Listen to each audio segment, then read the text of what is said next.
మీరు చూసింది ఏంటి అమరావతి గురించి, మీకు తెలిసింది ఏంటో చెప్పండి. రాష్ట్ర విభజన జరిగిన తర్వాత తెలంగాణ నుంచి ఆంధ్ర రాష్ట్రం విడిపోయిన తర్వాత మనకంటూ ఒక రాజధాని ఉండాలని చెప్పి గత ప్రభుత్వం వాళ్ళు ఇక్కడ ఈ ప్రాంతాన్ని వాళ్ళు నిర్ణయించుకోవడం జరిగింది. అమరావతి ప్రాంతాన్ని రాజధానిగా నిర్ణయించుకోవడం జరిగింది. దాంతో ఇక్కడికి వచ్చేసి ఇక్కడ రాజధాని కట్టాలమ్మా, రాజధాని నిర్మాణాలు జరగాలి కాబట్టి దీనికి కొంత భూమి మీ నుంచి మాకు కావాలని చెప్పి అడిగితే మొదట మేము అసలు ఒప్పుకున్నదే లేదండి. ఎందుకంటే తరతరాల నుంచి వారసత్వంగా వస్తున్న భూమి మా పిల్లలకు కాకుండా ఈ ప్రభుత్వానికి ఇచ్చేస్తే రేపు మా పరిస్థితి ఏంటని అడిగితే వాళ్ళు కూడా చర్చలు జరిపారు, మాకు కొన్ని హామీలు ఇచ్చారు.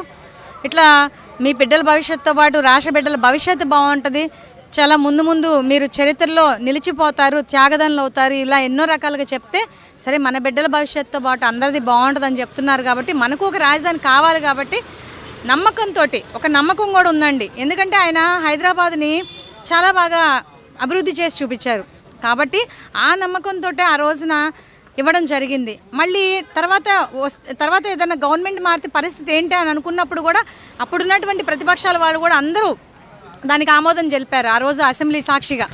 మరి ఇప్పుడు అధికారంలో ఉన్నటువంటి ముఖ్యమంత్రి గారు కూడా 30,000 ఎకరాలు దాదాపు కావాలి, ఇది విజయవాడ గుంటూరు మధ్య ప్రాంతం అయితే బాగుంటుందని వాళ్ళు కూడా చెప్పిన మాటగా ఆ రోజు ఎన్నో మాటలతో హామీలు ఇచ్చి ఎలక్షన్స్ టైంలో కూడా పాదయాత్రల ద్వారా ఎన్నో రకాలుగా ప్రజలకి నమ్మించి మాటలతోటి ఆ రోజు ఎలక్షన్స్ టైంలో కూడా ఆయనైతే ఇల్లు కట్టుకోలేదమ్మా, నేనైతే ఇక్కడే ఇల్లు కట్టుకున్నాను తాడేపల్లిలో, ఆయనైతే ఇల్లు కూడా కట్టుకోలేదు, నేను ఎక్కడికి ఏం చేయను అమరావతిని కొనసాగిస్తానని చెప్పిన పెద్ద మనిషి ఈరోజు అధికారంలోకి వచ్చిన తర్వాత 6 నెలలు అభివృద్ధి చేయకపోగా నిర్మాణ పనులు కొనసాగించకపోగా మా గుండెల్లో గుణపాలను దించినంత పని చేశారు ఈ 3 రాజధానుల పేరిట.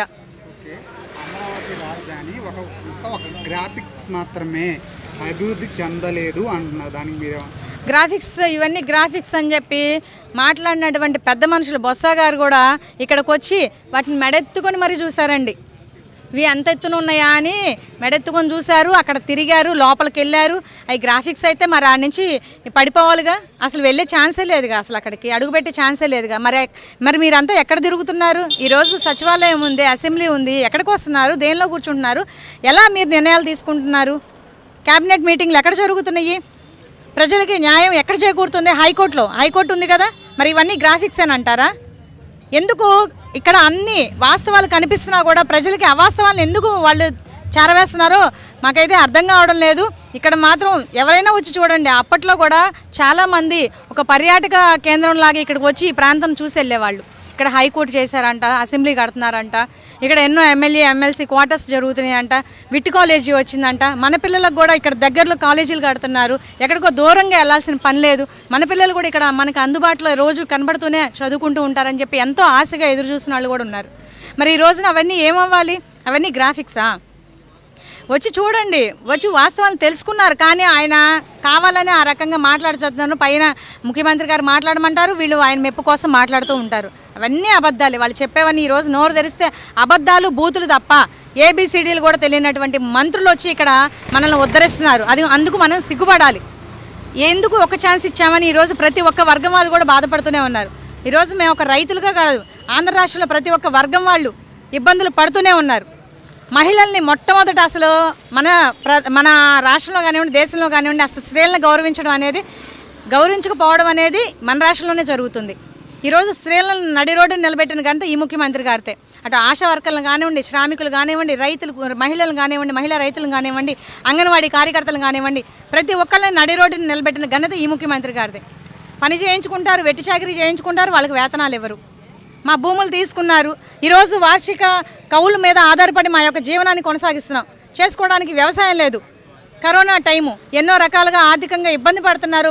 పెద్దలకి మందులు కొనుక్కోలేక ఇబ్బంది పడుతున్నారు, పిల్లలకి ఫీజులు కట్టుకోలేక ఇబ్బంది పడుతున్నారు. మా మొర ఆలకించండి నాయన, మాకు కనీసం వార్షిక కౌళ్ళని ఏంటంటే కోర్టుల చుట్టూ తిరగమని చెప్తాడు ఈ పెద్ద మనిషి. కోర్టులకు వెళ్తే వీళ్ళు అసలు రైతులా అని మాట్లాడతాడు. అసలు రైతులకు వ్యతిరేకంగా ఎవరైనా కోర్టులో వేసిన ముఖ్యమంత్రిని చూసామండి ఇన్నాళ్లలో? మేమైతే ఎప్పుడు చూడలేదు, గతంలో చూడలేదు. ఈయన్ని మొట్టమొదటిసారి చూస్తున్నాం. ఆ ఘనత కూడా ఆయనకే దక్కుతుంది. ఇప్పుడు వరకు మాకు అవకాశం ఉంది, మేము ఎప్పుడైనా వేసుకోవచ్చు అని మాట్లాడుతున్నారు.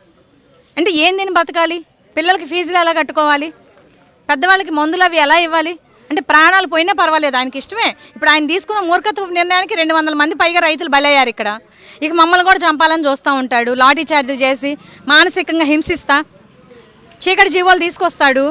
దాన్ని మేము ఎలాగోలా న్యాయస్థానాల ద్వారా పోరాటం చేసి ఏదో ఒక విజయాన్ని మేము సాధిస్తే ఓర్చుకోలేక మళ్ళీ ఇంకో జీవో తీసుకొచ్చి పెడతాడు.